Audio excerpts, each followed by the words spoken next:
Nah ini pertanyaan bro, untuk modal kecil lebih baik investasi atau trading? Ya kalau saya mending trading ya, cuman tetap ada porsi yang dibeliin Bitcoin ya, alias disimpan untuk jangka panjang. Kenapa modal kecil itu seksi ya? Saya mulai itu kan di kripto ya, 2020-21 itu cuman start ya dengan 30 juta. Ya. 22 duitnya istri saya ya, saya cuman modal 8 juta ya. Ada video di Akademi Kripto yang jelasin secara detail. Awalnya strateginya saya tuh terkonsentrasi bro. Jadi awalnya saya 30 juta tuh duitnya saya pecah beli 5 koin gitu. Terus saya mikir nggak bisa nih strateginya seperti ini.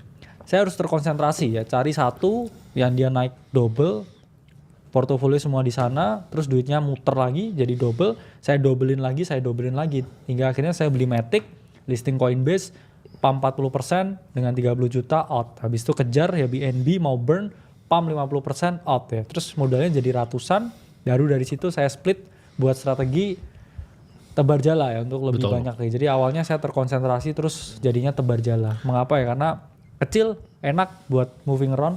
Ya dan strategi kita juga pasti kan berevolusi over time karena market selalu evolve kan. Size duitnya juga beda karena ya itu tadi nggak bisa disamain. Iya sama kan seperti waktu itu gue gulung duit kan. Gue gulung duit belasan miliar main di altcoin ya. Satu tembak belasan M kan.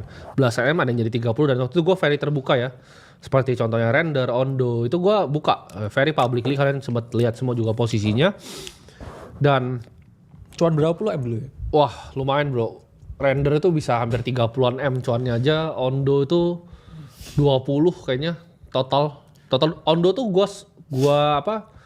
gue beli itu masih 0,an, masih kecil banget.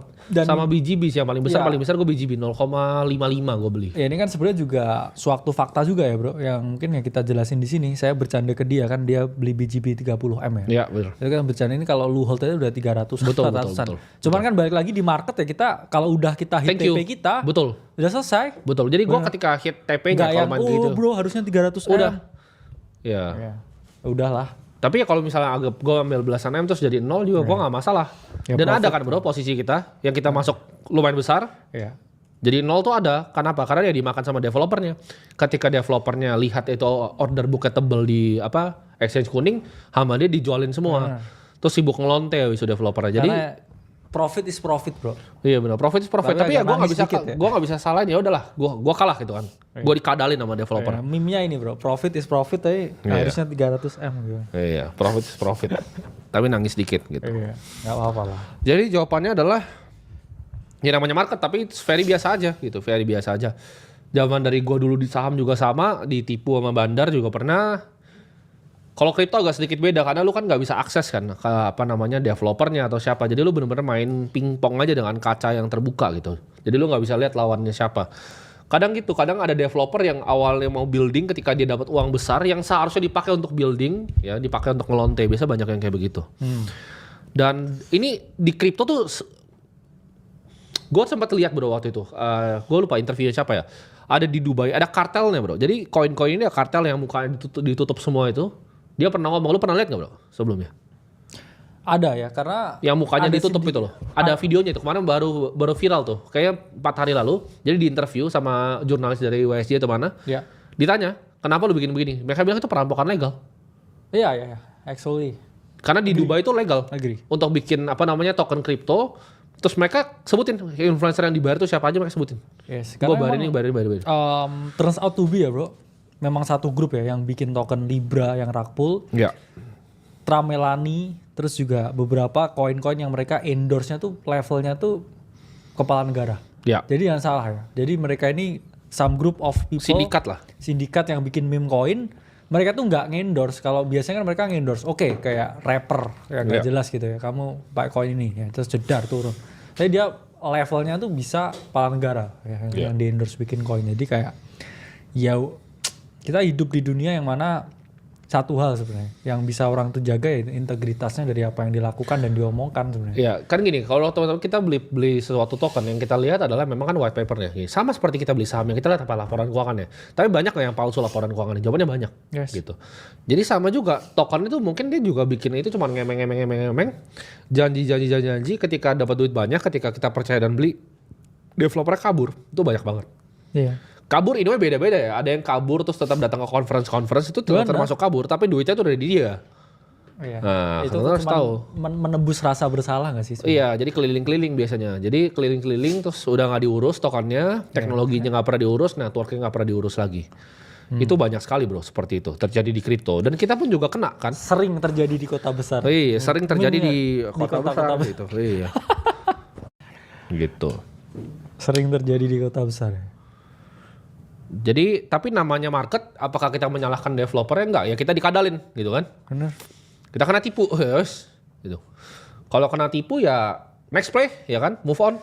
Dan ya saran saya sebenarnya ya teman-teman. Gue juga bisa waktu misalnya gue beli render terus kayak tiba-tiba si Jules Ur bakal nggak jadi, developers ambil. Karena gini bro, ini kan orang mulai back in the trenches again kan. Cuman saya tetap punya saran ya ke teman-teman. Ya kita memanfaatkan semua volatilitas yang ada ya. As a trader kita ngomong. Ya. Cuman teman-teman jangan jatuh dan terbuai ke dalam kayak oke lah saya all in semua duit saya di meme coin. Karena ini often happens ya. Betul. Even orang-orang ya seperti yang di depan ya buat tesis tentang meme coin super cycle dan lain sebagainya. Kalian nggak ngerti ya dia di belakang tuh punya deal sama siapa. Badut biasanya di depan. Karena seperti ini ya, seperti kayak naratif-naratif ya yang ada ya, launch coin dan lain sebagainya ya. Teman-teman harus hati-hati banget ya dengan semua ya bro, posibilitas suatu narasi yang dipaksa. Karena token tuh sekarang udah wah berapa juta yang ada di dunia ini. Dan salah satu penyebab all season ya yang nggak happen yaitu juga itu juga. Makanya teman-teman ya kalau mau gabung ke komunitas kita ya linknya ada di bawah nih. Tadi pagi saya nulis panjang banget bro, tesis mengenai fenomena ya launch coin merajalela ya sebuah paradigma baru atau hype sesaat. Di situ saya ingetin teman-teman jangan mau kayak cepat kaya ya, mending pasti kaya ya, cara yang bener menabung, beli Bitcoin.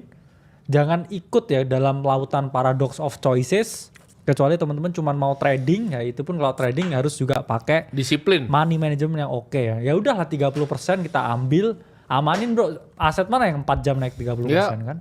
Get in the back. Get in the Get back out. terus habis itu udah gitu tidur enak. Banyak kemarin tadi apa member yang bilang gua apa dia 100 juta entry dapat 30 juta udah tidur. Oh iya ya. Ini Ngaso habis itu. iya. Jadi ya jawabannya kenapa nggak bisa di luar, karena itu nggak akan time lu bisa nonton ini di saat yang telat gitu.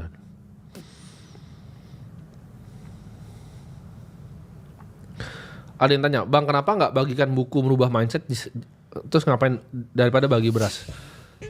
Gue bagi buku itu ke orang yang kelaparan ya percuma dong, nggak bisa belajar itu apa cara menyelesaikan filantropi yang salah itu kan pikiran gue pas anak SD dulu gue mikirnya juga gitu.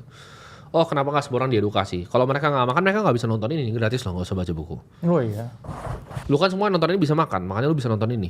Bisa buang waktu lu di sini. Jam berapa nih?